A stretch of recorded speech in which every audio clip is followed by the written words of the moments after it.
Сложности и радости турпохода учат ребят мобилизовать свои силы, отрабатывать навыки выживания в экстремальных ситуациях. Проходя испытания, дети развиваются физически, а также укрепляют иммунную систему. Ежегодно педагоги детского эколого-биологического центра, которые традиционно проводят соревнования по туристической тропе, ставят перед собой такие задачи, как пропаганда здорового образа жизни, приобщение детей к активному познанию родного края, формирование экологической культуры и развитие национального самосознания у подрастающего поколения. Сегодня 4 возрастных группы выступают. М12 – это мальчики до 13 лет, Ж12 – девочки до 13 лет, М14 – мальчики до 15 лет и Ж14 – девушки до 15 лет.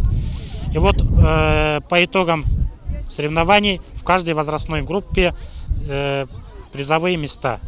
Получается первенство среди мальчиков, девочек, и итоговые тоже будет командное место. Участники соревнований, которыми стали школьники города, проходили все этапы по одному.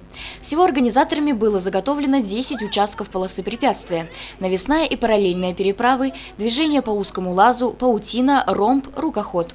Также ребята показывали свои знания и умения в завязывании узлов и в изображении условных знаков бедствия.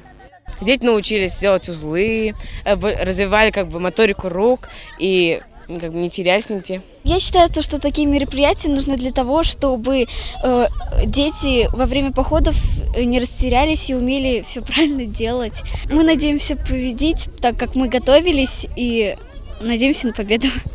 На примере увлекательных и непростых упражнений каждая команда учится решать общую задачу, вырабатывать тактику и стратегию ее решения.